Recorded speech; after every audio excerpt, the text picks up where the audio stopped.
Boa noite a todos. Eu sou a professora Adriane Loper. Nós vamos trabalhar esse semestre aí com organização de computadores.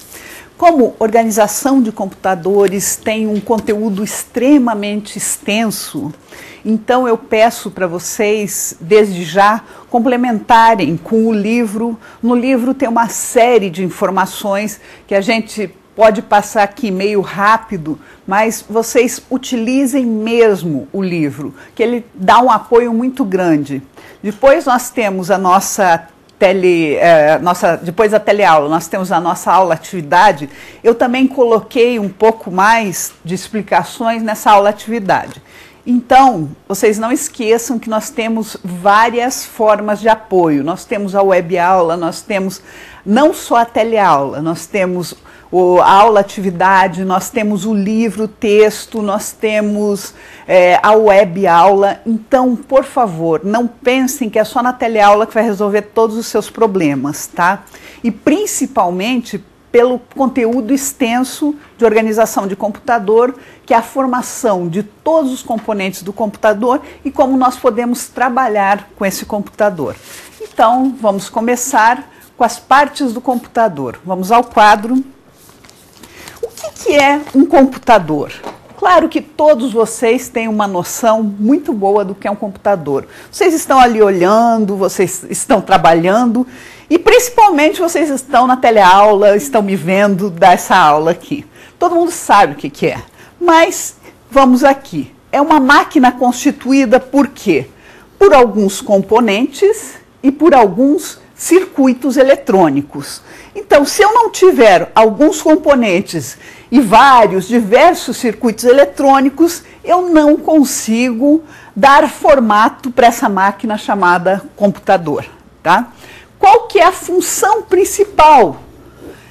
É receber, armazenar, processar e transmitir informações. É claro que cada componente, cada computador ou cada tipo de computador vai estar centrado nessas funções, mais em algumas ou menos em outras, tá? Mas como função nós temos sim, receber, armazenar, processar e transmitir essas informações. O que esse computador faz? Ele realiza uma grande variedade de tarefas, sem dúvida nenhuma. O computador foi feito para tarefas específicas e com certeza ele as realizará. Seguindo uma sequência de comandos, não esqueçam que o computador é comandado, gente, de acordo com o que for especificado. Então, se o computador ele faz uma variedade de tarefas, só que ele segue uma sequência de comando de acordo com o que for especificado, então nós concluímos o quê? Que o computador não sabe fazer nada que você não o tenha programado para isso. Então, o computador, gente, pelo menos hoje, em 2014, quem programa o computador somos nós. Então, temos diversas tecnologias, tipo inteligência artificial, realidade virtual, temos diversas tecnologias sendo aplicadas com um computador, sem dúvida nenhuma. Mas eles ainda não substituem o homem. Então, as sequências são feitas por nós, a programação ainda é feita por nós. Então, claro, como tudo na computação, nós que estamos nessa área aí, tudo evoluiu. Vamos ver a definição de Tannenbaum para essa evolução. Então, Tannenbaum nos traz que hoje nós temos 5 gerações, tá? A geração 0 eram aqueles computadores mecânicos. Olhem, 1642, muito tempo faz isso. Só que 1945, não faz nem 100 anos, gente, que a gente teve esse chamado computador mecânico. A primeira geração foi a chamada geração das válvulas, que foi mais ou menos de 45 a 55. Eram aquelas válvulas, vocês já viram uma válvula, parece uma lâmpada, tá? E, claro, as válvulas, se elas se parecem com uma lâmpada, o funcionamento é mais ou menos similar com uma lâmpada, é claro que elas queimam. Então, imagina um monte de válvulas juntas para para resolver algum cálculo extremamente complicado, tá? Então essa foi a primeira geração. A segunda geração, nós tivemos os transistores, tá? Mais ou menos também uns 10 anos, de 55 a 65. Opa, os transistores, eles já melhoraram muito aquelas válvulas. Por quê? Pelo menos mais resistentes eles eram. E assim foram substituindo. Então, nós estamos com os nossos componentes eletrônicos sendo aperfeiçoados.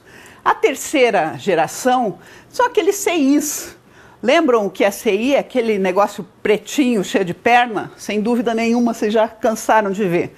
Essa geração foi um pouco mais maior, foi de 65 a 80, uns 15 anos. Por quê? Porque os circuitos integrados cada vez se aperfeiçoaram mais. Então, essa chamada terceira geração foi um pouquinho maior. A quarta geração, ela foi de 80, que nós já trabalhávamos com CIs, até hoje. Ou ninguém sabe ainda com clareza, ninguém distingue com clareza a quarta e a quinta geração. Por quê? Essa quinta geração, Tannenbaum chamou de computadores invisíveis. Então, a quarta, computadores em grande escala, o que aconteceu? Os CIs foram diminuindo, as placas foram diminuindo de tamanho, tanto que a gente chegou nessa perfeição chamada celular, tá? Que nós trabalhamos aí. E ele tem todos os componentes. É um computador? Sem dúvida nenhuma, é um computador. Nós usamos computadores invisíveis, inclusive, por exemplo, no nosso dia a dia. Vocês usam um computador mesmo que vocês não queiram, tá? Quem não tem um micro-ondas em casa? Quem não tem uma geladeira em casa? Ah, mas uma geladeira não é um computador. É um computador invisível. Ela tem todos os componentes de trabalho de um computador. Ela tem um computador funcionando, senão a geladeira não conseguiria gelar, o forno de micro-ondas não conseguiria ficar um determinado tempo, dourar a carne, o frango, enfim, executar as funções para que ele foi feito. Mas a gente não está enxergando, não é aquele formato que a gente está acostumado, ou um computador de mesa, ou um notebook. Então, mas dentro deles, dentro desses artefatos novos, tem computadores sim. O que é importante a gente saber do funcionamento desses computadores? Vamos para o quadro.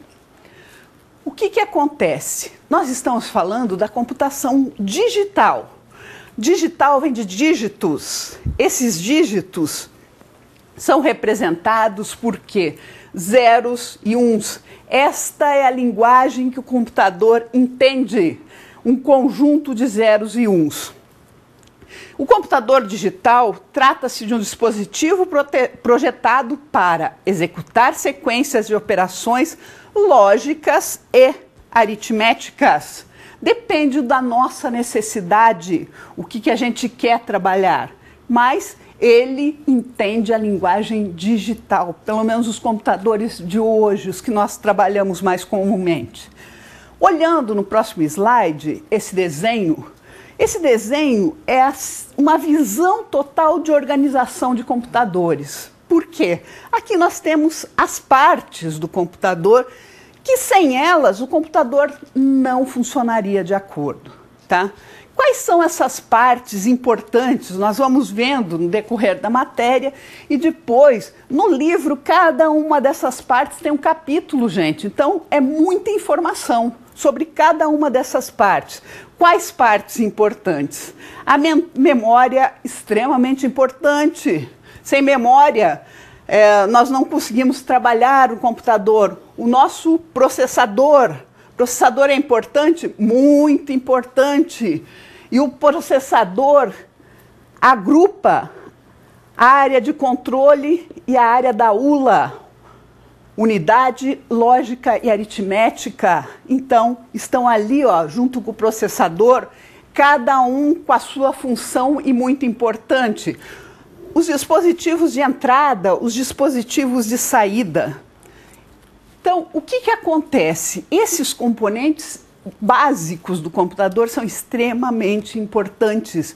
Cada um tem sua função específica, cada um é responsável por uma parte, e se eles não estiverem ligados em conjunto, não vai funcionar o seu computador.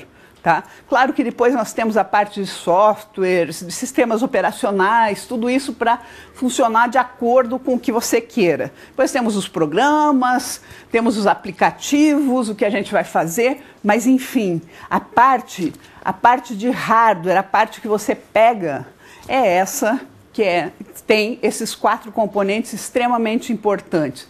Dispositivos de entrada, dispositivos de saída, o nosso processador e as nossas memórias, tá? Vamos ver que eles são interligados. Então vamos ao quadro para ver essas interligações. Como é que elas se comunicam? Como é que elas chamam essas interligações? São chamados barramentos, tá? Nós temos os barramentos de dados, o barramento de controle e o barramento de endereço. Cada barramento também tem sua função, tá? Então vocês podem ver aqui quais as interligações, ó. CPU, memória e entrada e saída. Então nós estamos interligando todos esses elementos dos computadores. Os barramentos, nós temos o barramento de dados, o que ele faz? Ele transporta a informação útil. Importante isso, tá? Transforma em informação útil. Esta informação pode vir na forma de dados ou instruções, tá? O nosso BC, chamado barramento de controle, ele transporta informações de controle. Barramento de controle nos controla, ele diz o que vai ser feito, tá? Em que sequência ele vai ser feito. E o BE, que é o nosso barramento de endereço, ele identifica o quê? O destino das informações. Então, esses barramentos, vamos para o próximo slide, para vocês verem. Tem gente que fala, eu não sei o que é barramento, nunca vi. Vocês já viram, só que vocês não se deram conta. Essas linhas finas, ó, memória, aqui está o barramento interno, são aquelas linhas, tá? São linhas mesmo que se interligam. Então, os barramentos são muito importantes, senão como é que eu ia me comunicar entre esses componentes do computador? Vamos ver algumas explicações de barramento. É uma rede de linhas de comunicação que conecta os elementos internos do processador, aqui uma parte importante do computador, gente, e que também conduz até os conectores externos que ligam o processador com os demais elementos do sistema de informática. Então, eles trabalham com o processador e os elementos. Por quê? Porque o processador é extremamente importante. Então, eles vão ter que conduzir, eles vão ter que controlar esses dados, essas informações, para que tudo funcione de acordo. Como um dado é composto por bits, né, os bits de valores zeros ou uns, né, um ou mais bytes, ou seja, uma quantidade grande ou não, o barramento deverá ter tantas linhas condutoras quantos forem os bits a serem transportados. Essa informação é importante, porque às vezes me perguntam, por que tem tanto risquinho no meu computador, na minha placa lá? Por quê? Porque os bits a serem transportados devem ser de acordo com essas linhas que nós temos, com os barramentos. Em alguns computadores, usando uma abordagem que visa a redução de custos, os dados podem ser transportados usando mais de um ciclo de barramento.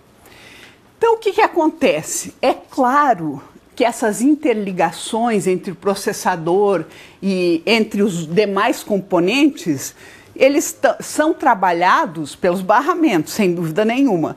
Só que, às vezes, por economia, o barramento executa uma função, executa outra função que não seria bem a dele, tá?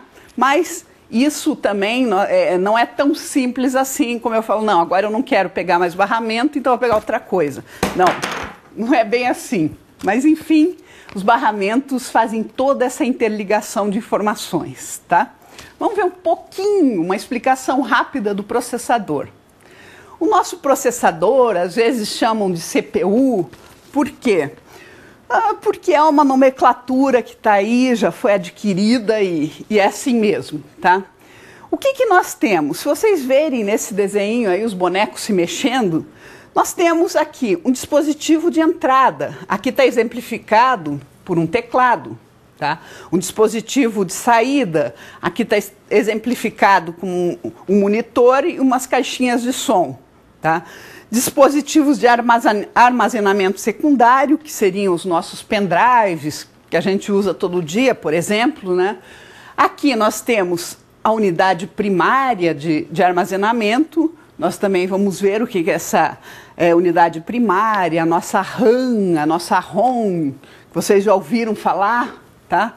E a nossa unidade de controle, a nossa unidade lógica e aritmética, que compõem tudo isso. Então, vocês imaginem esses bonecos andando como eles estavam andando mesmo, porque eles estão representando as informações que estão sendo trabalhadas.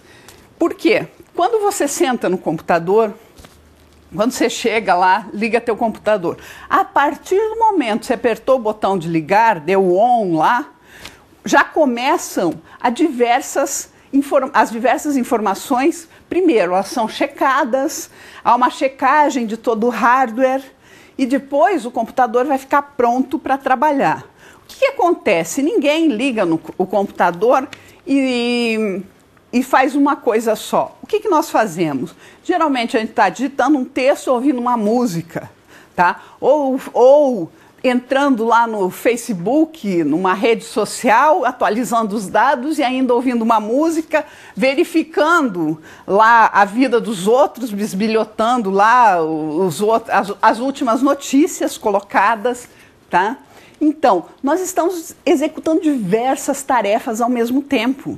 Então, essas informações, o que não pode acontecer? Elas se chocarem. Então, eu tenho que ter todo um controle disso para as informações, primeiro, serem extremamente rápidas. Nós, como usuários, não queremos nada lento.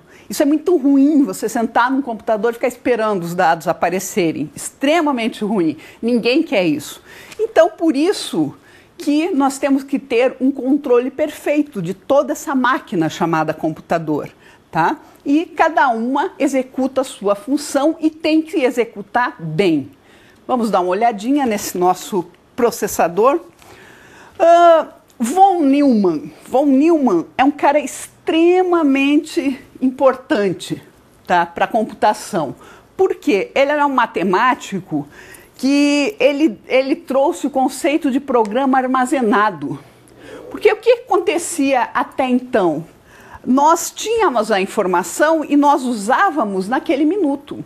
Tá? Acabou aquele minuto, resolveu, eu quero fazer 2 mais 2. Opa, eu pego 2 mais 2 e resolveu, deu 4, acabou. Eu não tinha como guardar essas informações.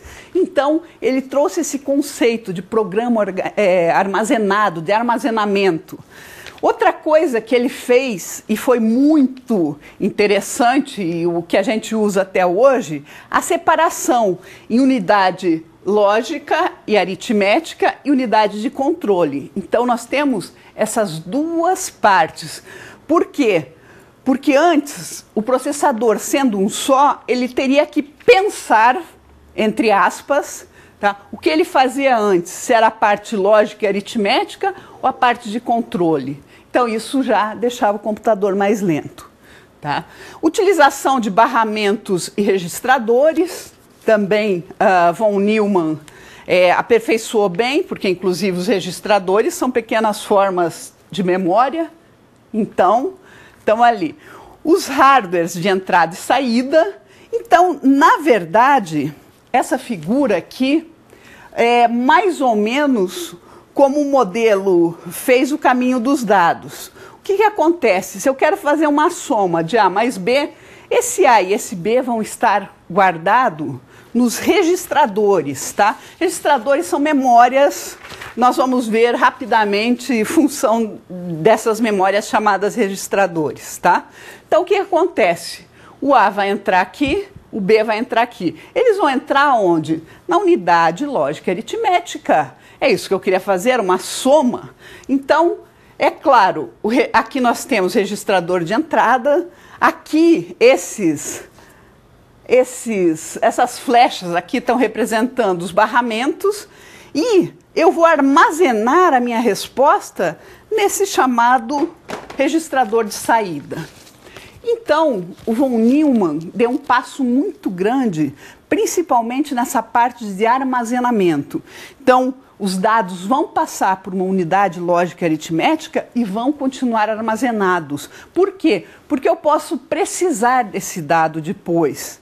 Então, eu tenho esse dado guardado, mesmo que ele seja temporário, esteja guardado num registrador temporário, mas ele está ali. Eu posso acessá-lo, eu posso buscá-lo quando eu precisar. Então, agora nós vamos ver um vídeo rapidinho e já retornamos.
esse vídeo eu trouxe porque tem pessoas que não conhecem a parte física, nunca viram uma memória, ou nunca viram um processador.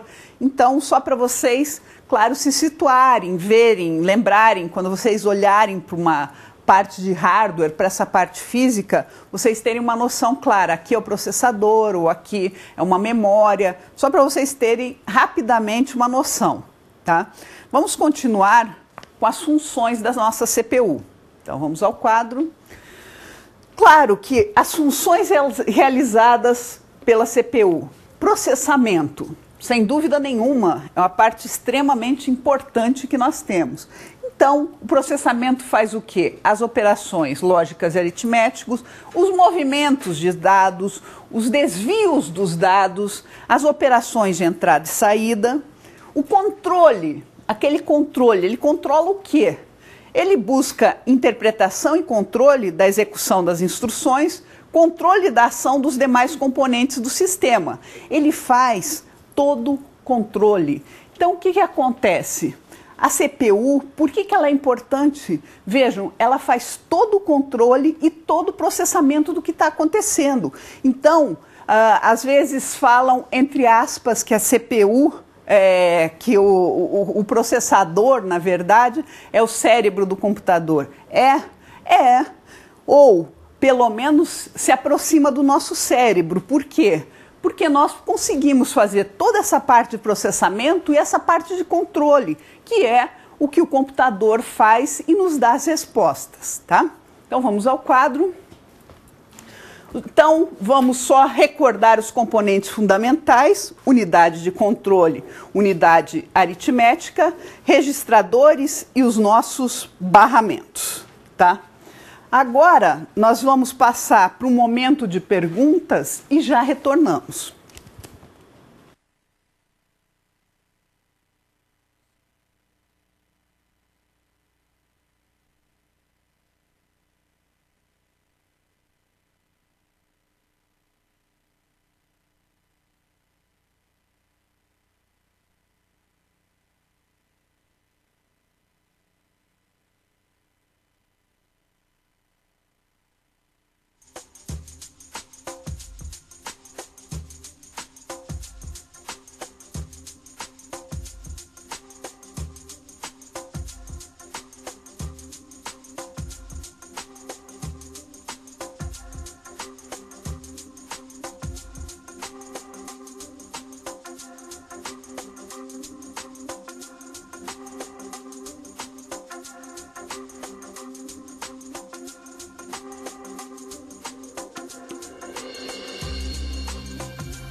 Muito obrigada pelas participações, moçada. Vou responder a pergunta de Patos. Dispositivos de entrada e saída não seriam componentes fundamentais?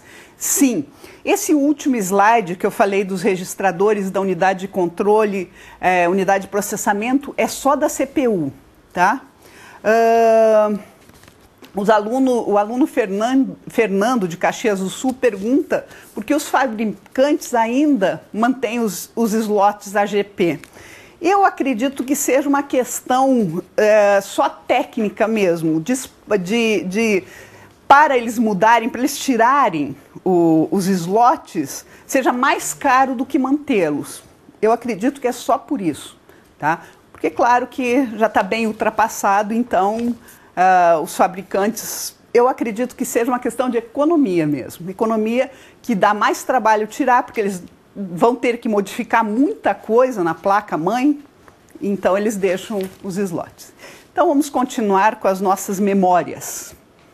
Memória. Qual que é a definição de memória? Memória é a parte do computador onde os programas e os dados são o quê? Armazenados. Essa palavra é muito importante, tá? Sem uma memória na qual os processadores possam ler ou escrever informações, o conceito de computador digital com programa armazenado não pode ser implementado, tá? Então, sempre essa palavra armazenado, quando a gente fala de memória, ela vai estar presente, tá? Memórias, eles são componentes essenciais de todo computador.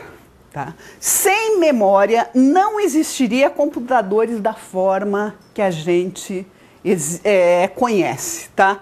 Sem memória, nós poderíamos ter outras formas de comunicação, de aparelhos, mas não seria o computador do nosso dia a dia. Armazena dados quanto instruções. Tá? As memórias armazenam tanto dados quanto instruções. As memórias podem ser construídas a partir de portas NOR e NAND. Então, isso aqui eu trouxe para vocês, porque na próxima aula a gente vai trabalhar com algumas portas, vamos conhecer. Então, vocês já sabem que memórias podem ser construídas a partir dessas duas portas, NOR e NAND. Quanto às memórias, nós temos aqui o processador, as nossas memórias, os nossos barramentos, né, ou linhas de dados, controle, endereço. Então, esse aqui é mais um exemplo de onde as memórias estão situadas e as interligações entre elas. Entre os conceitos de memória, o que nós temos? Memória, ela é dividida em o quê? Em palavras. Isso é importante também, tá? E contém dados e instruções. Tem todo um contexto dessa palavra aqui, tá? Mas ela sempre vai armazenar dados e instruções. Palavra é unidade básica de transferência de ou para a memória. Então, como que a memória reconhece as informações que são para ela? Através dessas palavras. As palavras são localizadas através de um endereço. Programa. O que é programa? É uma sequência de instruções colocadas numa sequência de endereços.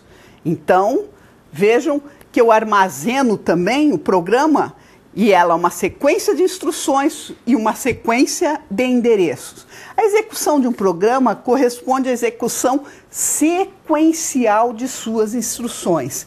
Sempre que eu programo, eu dou a sequência para eu trabalhar. Dados, instruções, endereços são codificados em binário. Então, quando nós falarmos de memória, vocês sempre lembrem de palavra, tá? A palavra é como se fosse a unidade que a memória reconhece como dela, tá?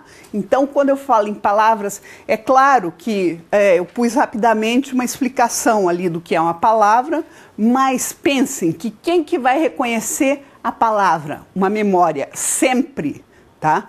E falando em programas, o que são programas? Como eu já falei lá no comecinho da aula, o quê? Eles armazenam sequências de informações ou sequências a serem seguidas, tá? Então, isso são os programas. É claro que tudo que a gente faz, as palavras, os programas, tudo que a gente faz para o computador, é no código binário, ou seja, zeros ou uns, que nós vamos ver ainda nessa aula, esse conjunto de zeros ou uns. Vamos para as memórias. Nós temos algumas formas de trabalhar com essas memórias. Nós temos os métodos de acesso, tá? Como essa memória pode ser acessada de forma sequencial, de forma direta, de forma aleatória ou de forma associativa. Então, esses são os métodos de acesso. No livro, em cada um desses itens tem diversas explicações, tá, moçada? A tecnologia, nós classificamos memória também pela tecnologia magnética, ótica, semicondutores. Claro que a magnética foi a primeira, foi evoluindo, então nós temos, hoje, utilizamos mais de semicondutores.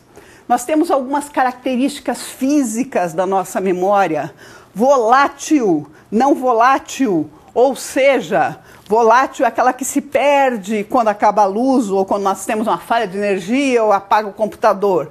Não volátil é aquela que fica preservada quando acaba a luz. Apagável, eu posso apagar aquela memória, determinadas memórias eu posso apagar, determinadas memórias eu não posso apagar. Então, em relação às memórias, nós temos também essa pirâmide que passou naquele vídeo rapidamente, mas essa pirâmide vocês entendam como muito importante quando a gente fala em memórias, tá? O que tem no alto da pirâmide? Os nossos registradores. Eu falei agora há pouco que registradores eram uma forma de armazenamento. Então, depois, no outro nível, nós temos a memória cache, tá? Que é uma outra forma de trabalho.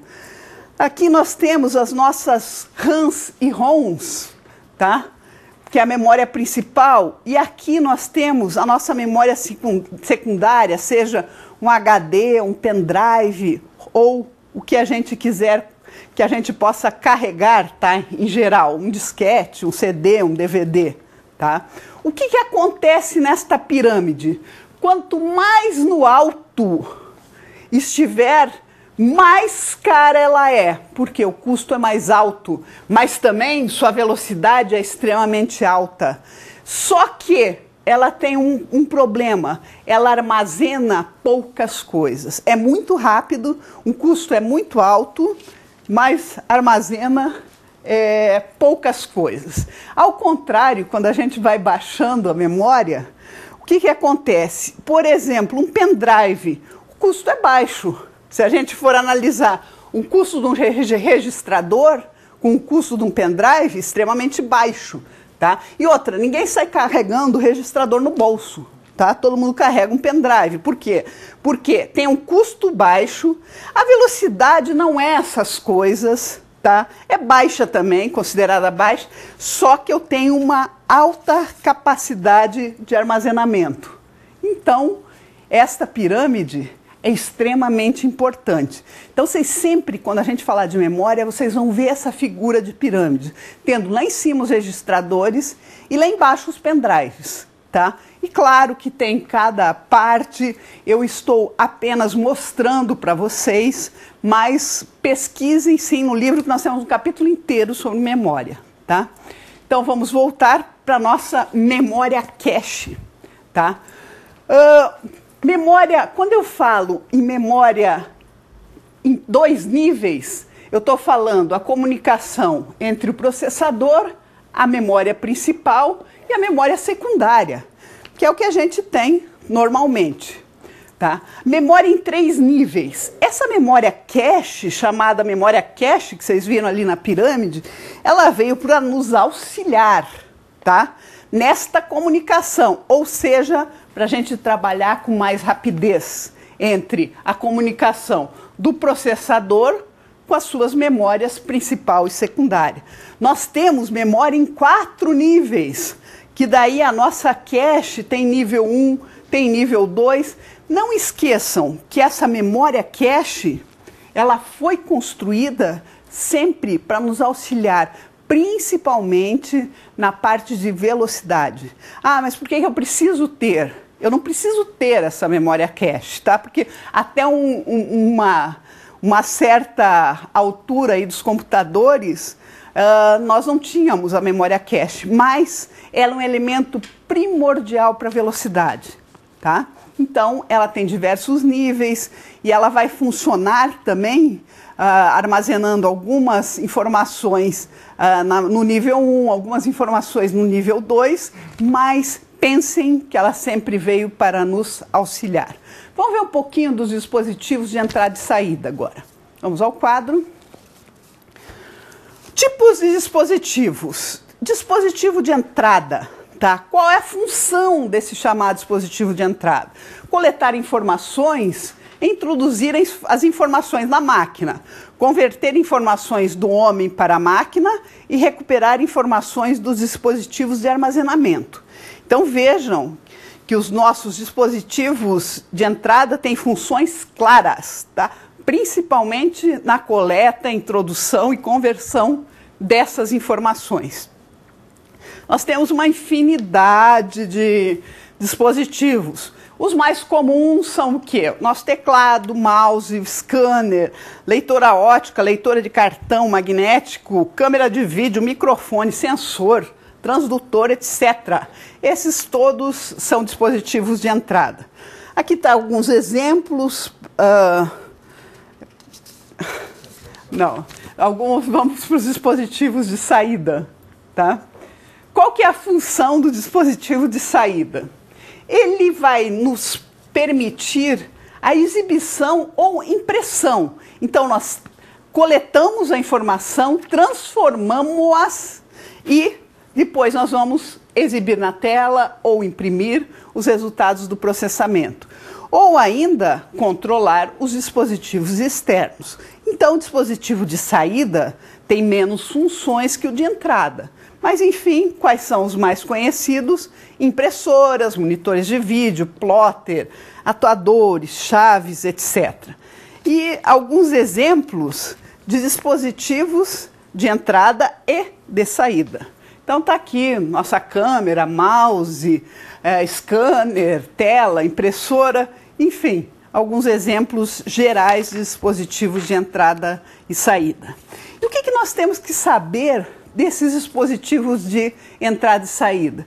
Eles possuem certa inteligência. É claro que está entre aspas inteligência, né? O dispositivo, a câmera não vai ser inteligente, o teclado, o mouse, mas eles têm um tipo de inteligência. Isto é, uma lógica dedicada a desempenhar a função de comunicação entre o periférico, entre ele e o seu barramento. Então, esta comunicação também nos auxilia no quê? Na velocidade. Porque ninguém aguenta pegar o mouse e clicar em alguma coisa e ficar esperando. Tá? Isso é horrível. Principalmente quando a gente está na internet, então é uma coisa abominável. Tá?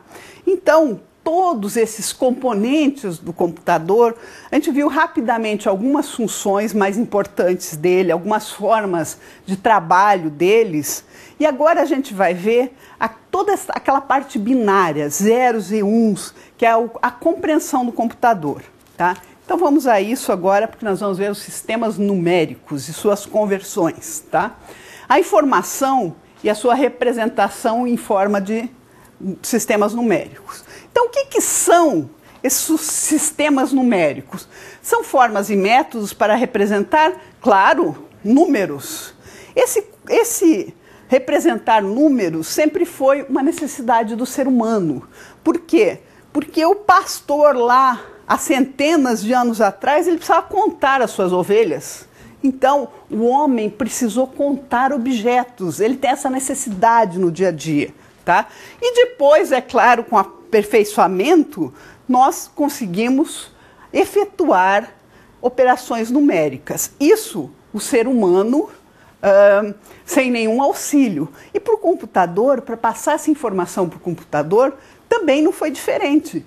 O ser humano, de alguma maneira, ele passava os números e queria os resultados daquelas operações. Então, assim começou todo o processamento em função da computação.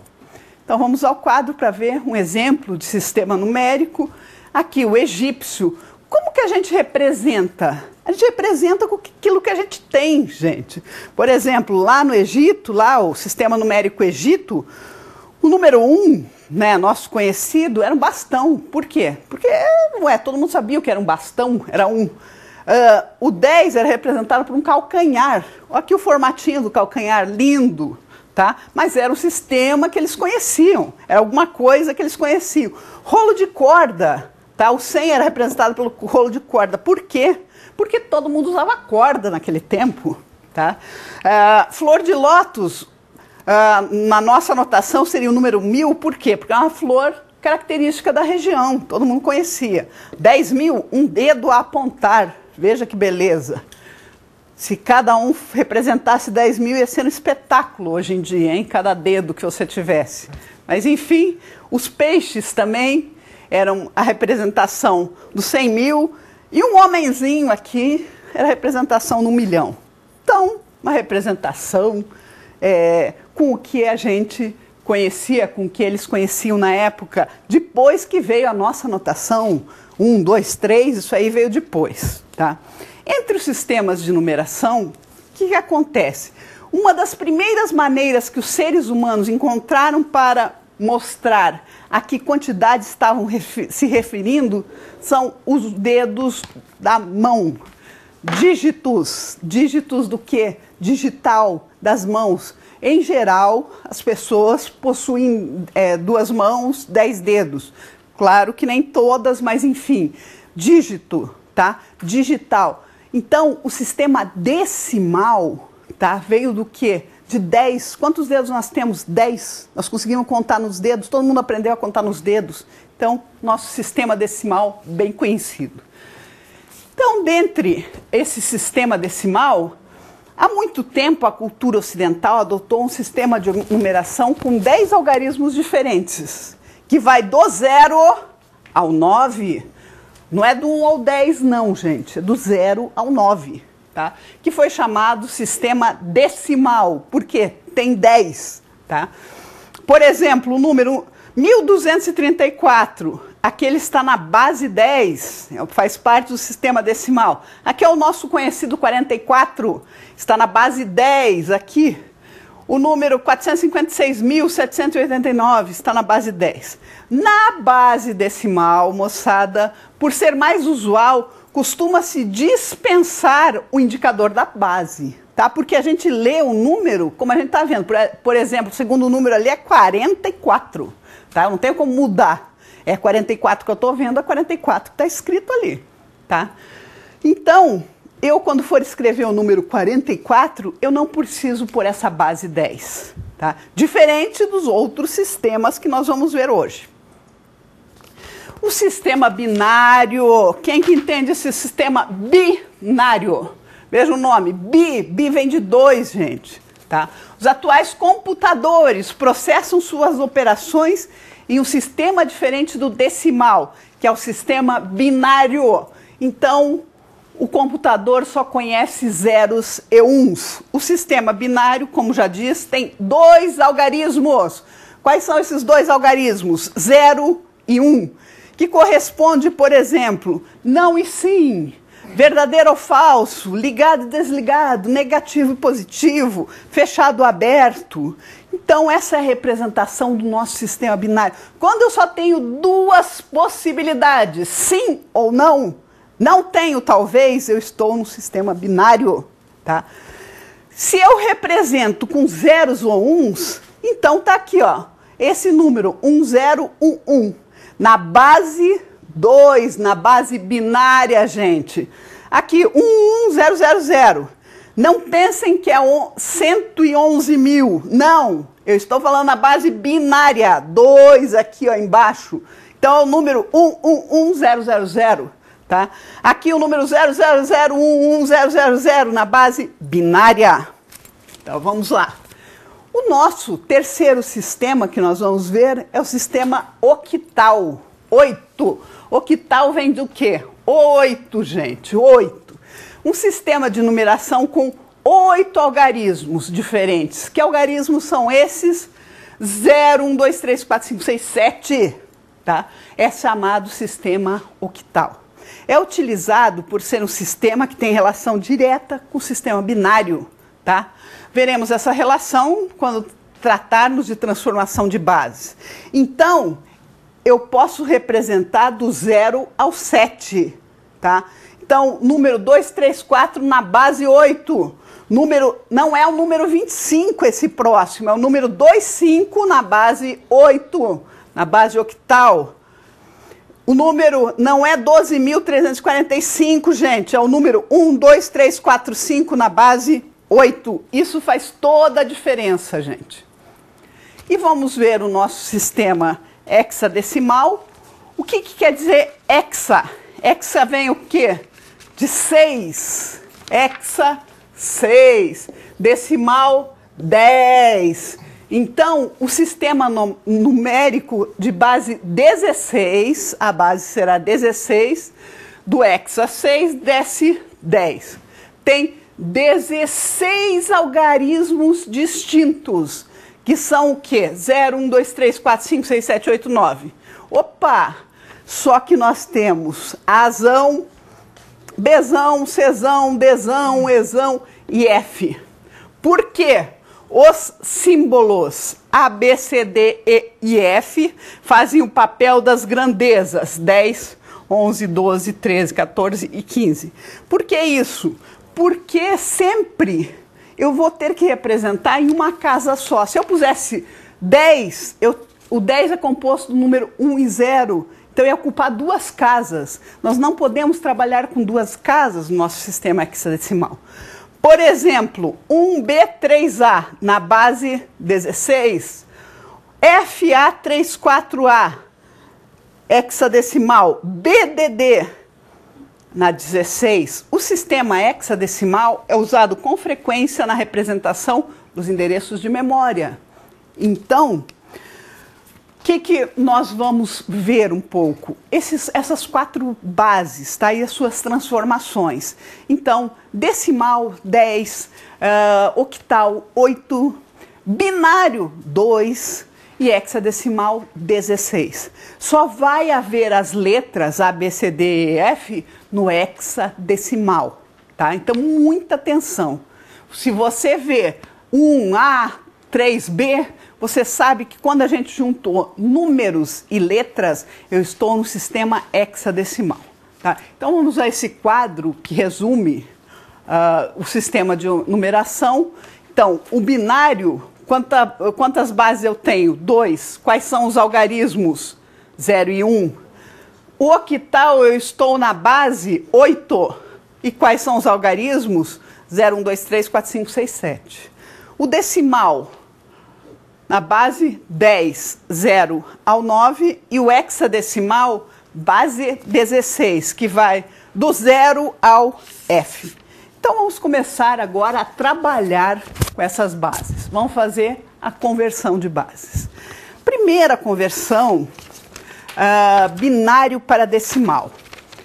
Veja, desculpem, decimal para binário. Decimal é aquele nosso número conhecido, que a gente fala, 44 é nosso número decimal. Eu quero transformar ele para que o computador entenda. Então, ele vai entender através do binário. Para fazer a transformação, ou chamada conversão, divide-se, prestem atenção, moçada, divide-se sucessivamente o número dado por 2 até que o quociente seja 0 ou 1. E a representação será os restos obtidos dispostos em ordem inversa, que representará o número binário. Vamos ver isso num exemplo, tá? Eu tenho aqui o número 45, em que base 10, nosso 45 conhecido.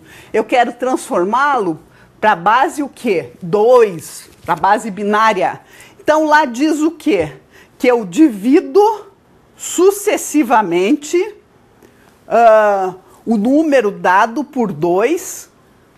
Então, como é que eu faço? 45 divididos por 2 dá 22 e sobra 1, tá? 22 divididos por 2 dá 11 e sobra 0. Me interessam os restos. desculpem. 11 divididos por 2 dá 5 e sobra 1. 5 divididos por 2 dá 2 e sobra 1. 2 divididos por 2 dá 1 e sobra... Ó, esse dividido é aqui, ó. Divididos por 2 dá 1 e sobra 0. Então, na base binária, eu considero esse último número da divisão. Prestem bem atenção, porque nas outras bases é diferente. Então, que número de restos e quociente eu tenho? De baixo para cima, tá? 1, 0, 1, 1, 0 e 1. Ó, começa aqui, ó. 1, primeira bolinha, 0, 1, 1, 0 e 1. Então, a transformação do nosso número 45, que nós conhecíamos, virou 1, 0, 1, 1, 0, 1 na base binária. Decimal, vamos lá para o nosso decimal, nosso número conhecido para a base 8, octal. Para fazer essa transformação, divide-se sucessivamente o número dado por quanto? Por 8. Gente, na outra, eu queria transformar para binário, eu dividi por 2. Aqui eu quero transformar para octal, divido por 8. E a representação, novamente, será os restos obtidos dispostas em ordem inversa, que representará o número octal. Então, vamos lá. Vamos pegar aqui ó, o nosso número conhecido, 483. Esse nós conhecemos, está aqui na nossa base 10. Eu estou pondo a base 10 aqui para vocês não terem dúvidas, tá? Esse nós podemos ler, nós conhecemos, 483, tá? Para transformar para a base octal, o que diz a regra? Que eu divido por quanto? Por 8. Então, eu pego 483, divididos por 8, dá 60 e sobra 3. Perfeito? 60 dá para dividir por 8? Dá. 7 vezes 8 dá 56, para 60 dá 4. Tá? 7 dá para dividir por 8? Não. Então, dá 0. 0 vezes 8, 0. E sobra 7. Então, o que que acontece? Quais são os nossos restos? 7, 4, 3. Então, eu chego à conclusão que o nosso número aqui, bonitão, 483, que nós conhecíamos, se tornou o número 7, 4, 3 na base 8. Tá? Não, vocês não vão ler 743, por quê? Porque não é conhecida essa base 8 nossa, nós só conhecemos a base 10, tá? E de decimal, nós continuamos tendo nossos números conhecidos, 10 dedos, decimal. Para hexadecimal, lembram o detalhe importante do hexadecimal? Ele tem letras A, B, C, D, E e F. Tá? Para fazer a transformação ou conversão, divide-se sucessivamente o número dado por quanto? 16. Eu não estou falando em hexadecimal, então vai dividir por 16. E a representação será, de novo, os restos obtidos dispostos em ordem inversa, que será a representação do nosso hexadecimal. Então vamos lá.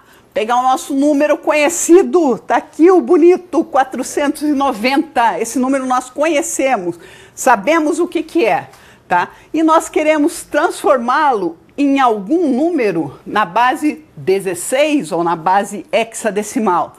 Então pegamos aqui o nosso 490, dá para dividir por 16? Sim, dá 30 e sobra 10, ótimo.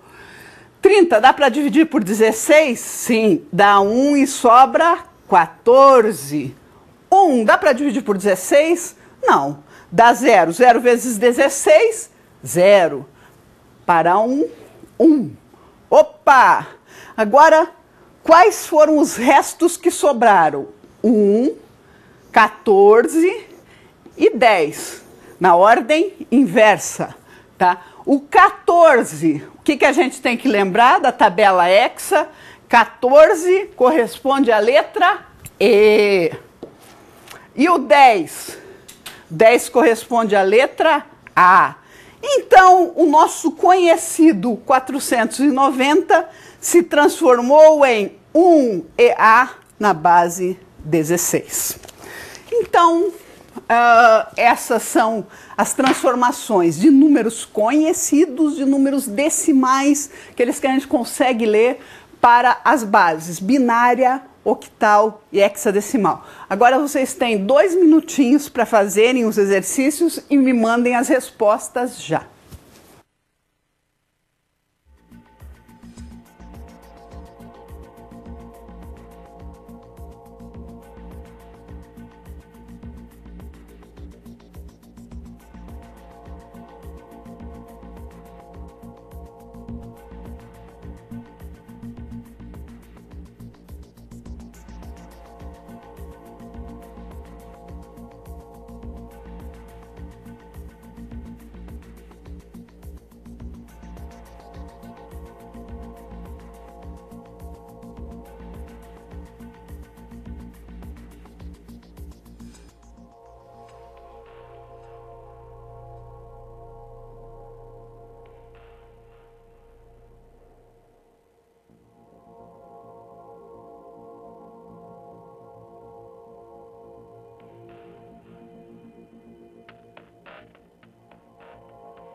Moçada, muito obrigada pelas participações. E quem mandou primeiro, um abraço aí para Quixeramobim, Colinas do Tocantins, Jaru, que vocês estão acompanhando realmente minha aula. Tá? O aluno de Alagoinhas pergunta como é que faz para converter números negativos. Calma, nós vamos ter isso. Isso tem tudo explicado na web aula. Tá? Então, Bielan, dá uma olhada na web aula, no livro tem um pouco, tá? Que é um pouquinho mais complicado, nada muito difícil, mas um pouquinho mais detalhado, tá? E outra, moçada, na prova, já vou avisar já, para não ficar aquela perguntação de todo dia, não vão usar a máquina. Vocês vão aprender a dividir por 2, aprender a dividir por 8, aprender a dividir por 16, tá? Se tiver números muito grandes, tal, o que não vai haver, a gente vê o que fazer. Mas vocês vão aprender a dividir, moçada. Matemática básica, pelo amor de Deus. Vamos continuar, então, resolvendo essas duas questões. Então, vamos lá. Resolução. O nosso número conhecido aqui, 23. 23, dá para dividir por 2? Dá. Oi, deixa eu apagar aqui, senão eu vou fazer confusão para vocês. 23, dá para dividir por 2? Dá. Dá 11 e sobra 1. 11 dá para dividir por 2? Sim. Dá 5 e sobra 1. 5 dá para dividir por 2? Sim. Dá 2 e sobra 1. 2 dá para dividir por 2? Sim. Dá 1 e sobra 2. Não esqueçam que na divisão binária você pega, sim, este último número, tá? Então, o nosso número 23 fica o quê? De baixo para cima, 1, 0, 1 do nosso denominador, daí eu começo com os restos, 0, 1, 1, 1. Então, tá aqui a nossa resposta aqui embaixo. No outro exercício, é para dividir o quê? Decimal para hexadecimal, vamos dividir por 16, moçada. Tá aqui o nosso 172 conhecido. Vamos dividir por 16. Dá para dividir? Sim. Dá quanto? Dá 10 e... Opa, deixa eu apagar aqui, senão eu vou fazer confusão para vocês. 172. Dá para dividir por 16? Sim. Dá 10 e sobra 12. 10. Dá para dividir por 16? Não. Dá 0, mas sobra quanto? 10. Então, de baixo para cima, que números eu tenho? 10 e 12. O 10 no hexadecimal corresponde ao A e o 12 corresponde ao C. Então, nossa resposta aqui embaixo, 172 na 10 é igual a AC na 16. Então, pelo que eu vi aí no chat, inclusive na nossa aula atividade agora, tem mais explicações, mais exemplos para vocês verem, trabalharem, tá? Então, o que nós vamos ver agora? Se a gente viu do decimal para essas três bases, nós vamos ver ao contrário, dessas bases para o decimal. Nós queremos agora achar nosso número conhecido. Então, vamos começar com o binário. Vamos ver o que nos diz como fazer, qual a regra para a gente fazer essa conversão. Para fazer a transformação ou conversão, multiplica-se. Ó, a palavra importantíssima aqui. Multiplica-se cada algarismo pela base 2 elevado a i. Opa! Onde i varia a partir de 0, da direita para a esquerda, e somam-se os resultados das multiplicações. Então, nós vamos ver isso num exemplo que é mais fácil, tá? Olhem aqui, eu montei aquela tabela 2 elevado a i. Então, parte de 0, tá? Da direita aqui, ó, 2 a 0, 2 elevado a 0, moçada. Quanto que é? 1. 2, desculpem, elevado a 1, quanto é? O valor? 2. 2 elevado a 2, 2 elevado a 3, 2 elevado a 4, 2 elevado a 5, 2 elevado a 6, até o 2 elevado a 7. Então, eu fiz esse chamado 2 elevado a i. Tá? Começando de 0, que dizia a regra, começando de 0, da direita para a esquerda. Eu podia chegar em 100 aqui? Podia. Quantos 2 elevado a quanto eu quiser, tá? Tanto que comece aqui, do 0, e vá seguindo a sequência. Por que eu preciso disso? Porque me é muito importante essa segunda linha aqui, que são os valores deste elevado. Agora nós vamos resolver a conta assim. 2 elevado a 0, 1. 2 elevado à primeira, 2. 2 elevado ao quadrado, gente, 4.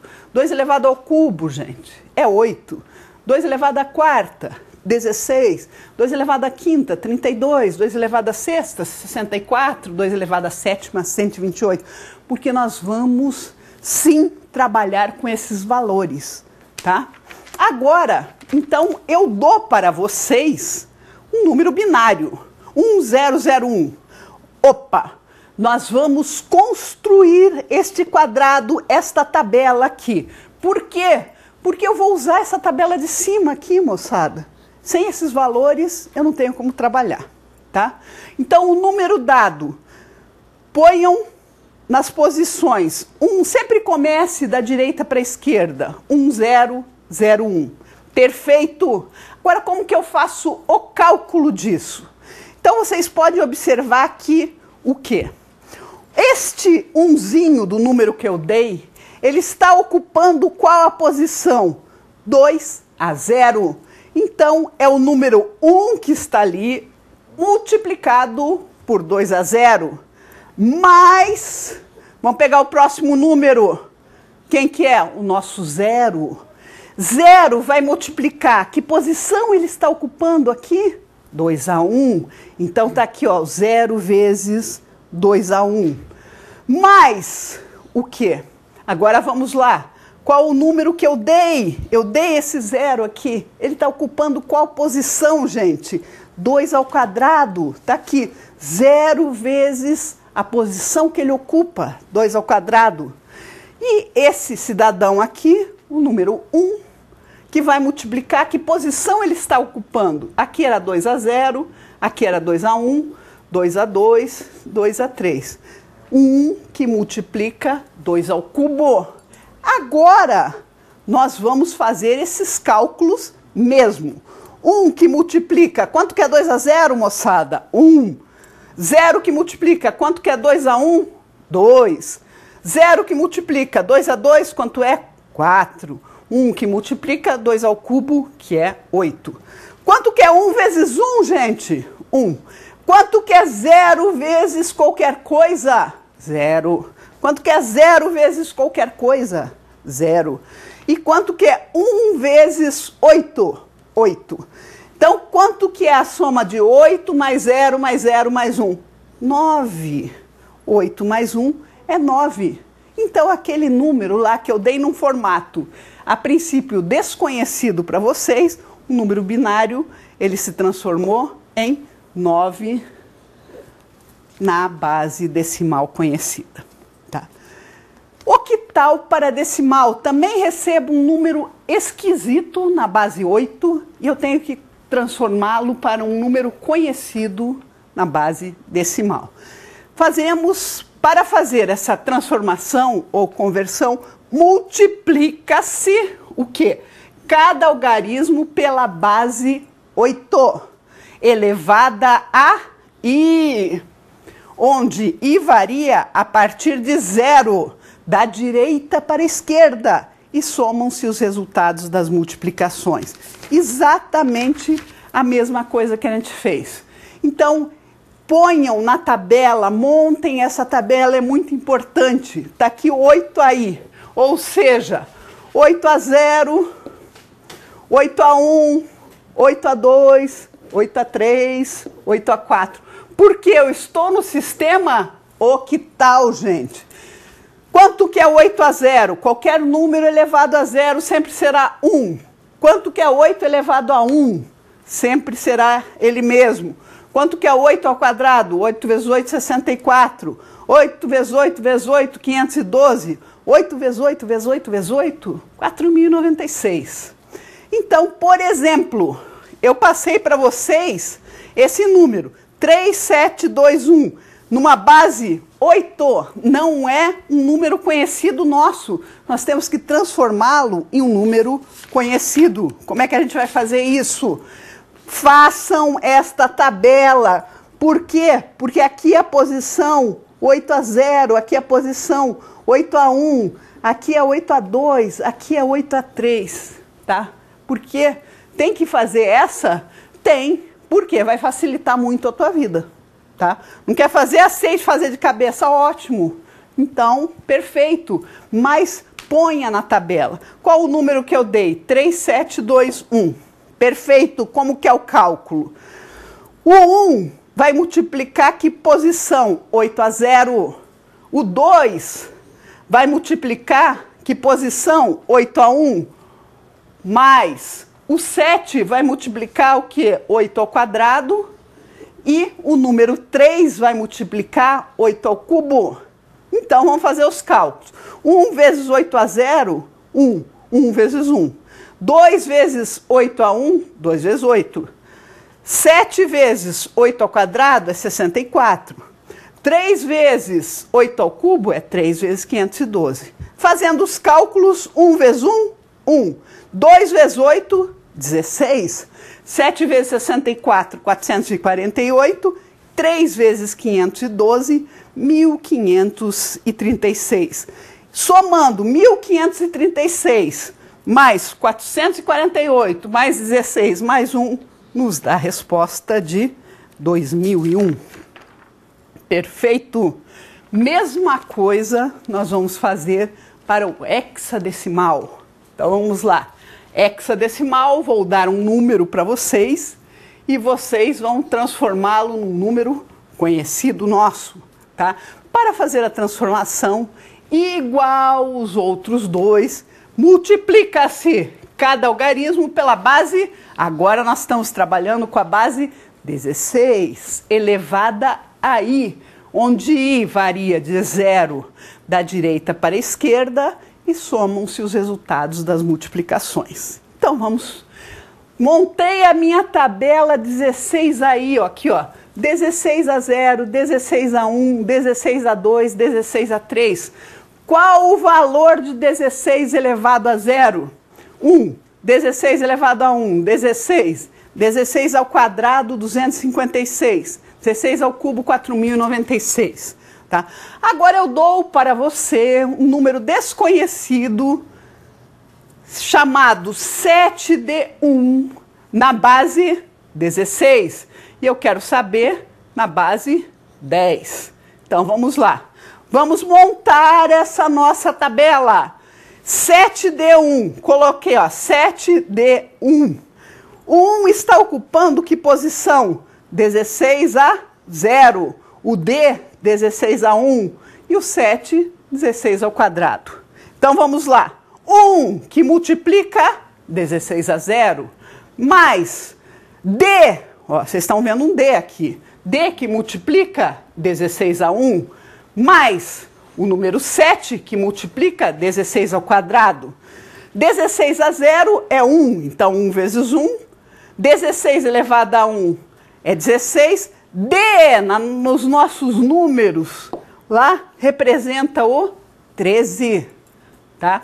13 vezes 16 e 7 vezes 256. Fazendo os cálculos, 1 vezes 1, 1, 13 vezes 16, 208, 7 vezes 256, 1792, nos dá a resposta de 2001. Então, é uma questão de matemática básica, gente, essas conversões. Uma divide, outra multiplica. Então vamos fazer esse exercício, essa atividade rapidinho e já retornamos. 30.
Muito obrigada pelas participações. Parabéns, Guarapuava, aí, que mandou rapidinho as respostas.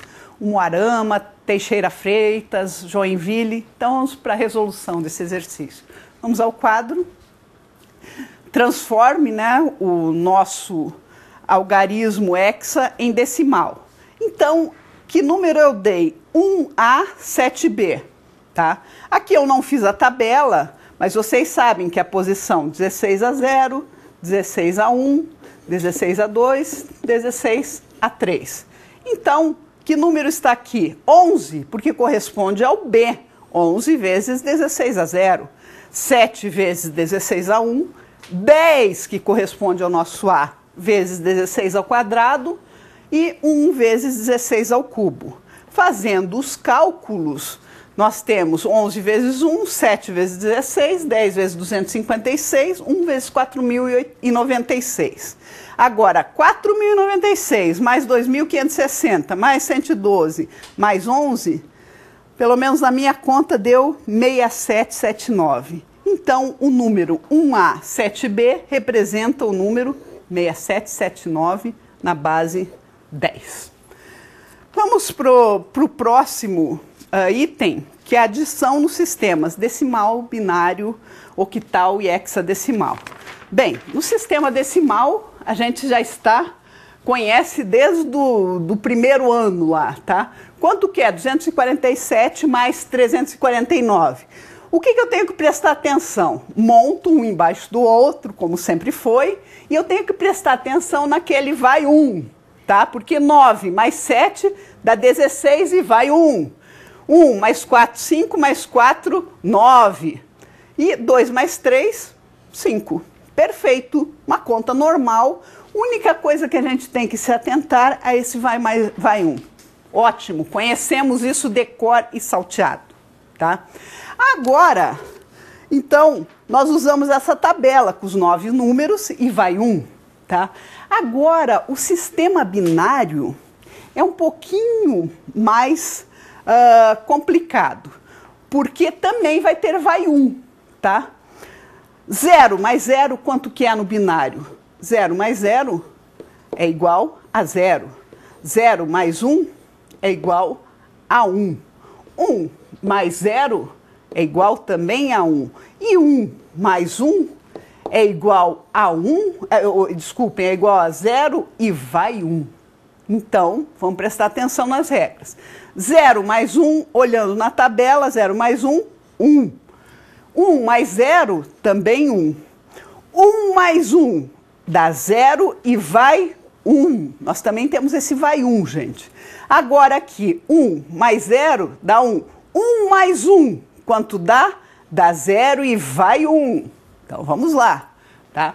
1 mais 1 dá quanto? Dá 0 e vai 1, tá? Mais esse 0, então dá 0 e vai 1, tá? Agora, 1 mais 1 mais 1 não é 3, moçada, não é 1, 2, 3, não. 1 mais 1, o que eu sei que 1 mais 1 é? Dá 0 e vai 1. Então, essa conta de 1 mais 1 aqui deu 0. Quanto que é 0 mais 1? 1. Muito bem, só que já foi o 1 lá em cima. 1 mais 1, quanto dá? 0 e vai 1. 1 mais nada, 1. É claro que aqui foi extremamente rápido, mas vocês podem rever essa aula quantas vezes vocês imaginarem, tá? Para aprender bem. Então, vamos lá. E no sistema hexadecimal, como que funciona?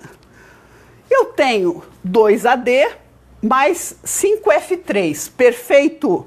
2AD e mais 5F3. Não esqueçam de pôr um embaixo do outro, tá? Então, o que acontece? D, cadê o nosso D aqui, ó? D.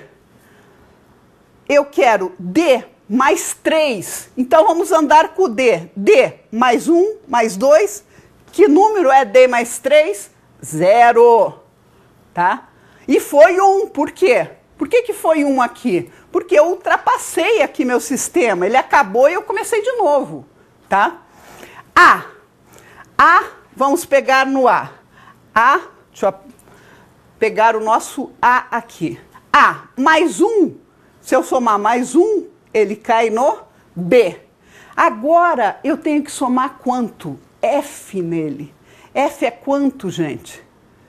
F é o nosso 15. Então vamos andar. Eu estava no B. 1, 2, 3, 4, 5, 6, 7, 8, 9, 10, 11, 12, 13, 14. Caí no A de novo, gente. Tá? É só seguindo, e só que eu ultrapassei o sistema e foi 1.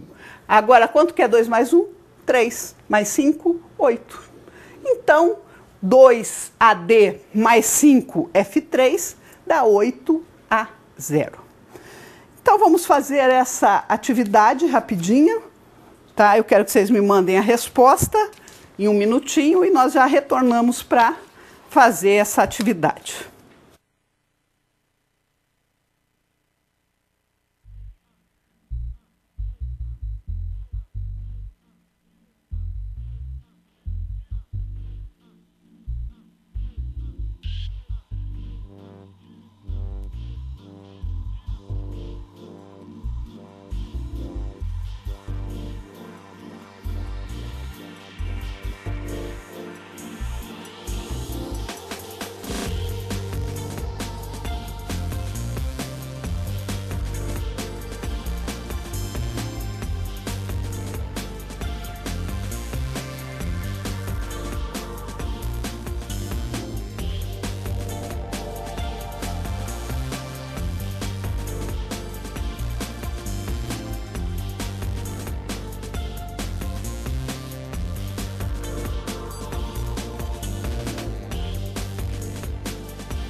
Muito obrigada pelas participações, parabéns Joinville, Barreiras, Ilhéus. Vamos resolver esse exercício no quadro. Então vamos lá. Nós sabemos que 1 mais 0 dá 1. 0 mais 0 dá 0. 1 mais 1 dá 0 e vai 1. Ótimo. 1 mais 0 dá 1. 1 mais 1 dá 0 e vai 1 também. 1 mais 1, nós sabemos que dá 0 e vai 1. 0 mais 1 dá 1, e esse 1 mais nada nos gerou o 1 aqui. De novo, aqui no nosso hexadecimal. B. Opa, vamos parar aqui em cima do B. B mais 5. 1, 2, 3, 4, 5. Aonde que eu parei? No 0. Só que ele também foi 1, porque eu comecei o sistema de novo, gente. 3 mais 1, 4. Mais D. Então eu estou aqui no 4. D. D equivale a quanto, gente? D é igual a é 10, B 11, C 12, D 13. Então eu tenho 4 para somar com 13. Então eu vou andar 13, 4. 1, 2, 3, 4, 5, 6, 7, 8, 9, 10, 11. Opa! 4, 3 mais 1, 4, mais D. 11, 12, desculpem, 13. Então, deu 1 aqui, tá? Ótimo! E foi 1 também, porque eu já passei, extrapolei o sistema. 4 mais 1, 5. 5 mais 7. Vamos lá, 5. Vou somar 7 a esse 5. 1, 2, 3, 4, 5, 6, 7. Opa, meu C ultrapassou? Sim. 9 mais 1, 10. 10 mais B, então 9 mais 1, 10. Estamos no nosso A. Mais B, B vale quanto? 11. Então vamos lá. 1, 2, 3, 4, 5, 6, 7, 8, 9, 10, 11. Então, aqui nós temos o nosso 4 e também foi 1. A mais 1, A mais 1, A é o nosso 10, mais 1 está aqui no B, 11.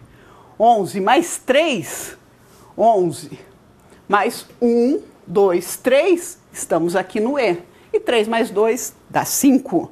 Então, é assim que a gente resolve o nosso exercício.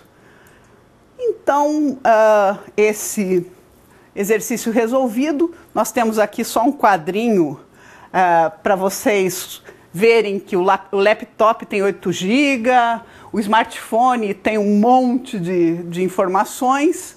Então, será que quantas ideias você tem? Vamos ver se vocês têm diversas, eu espero. Então, a aritmética binária serve para a gente calcular ou ver como que o computador trabalha.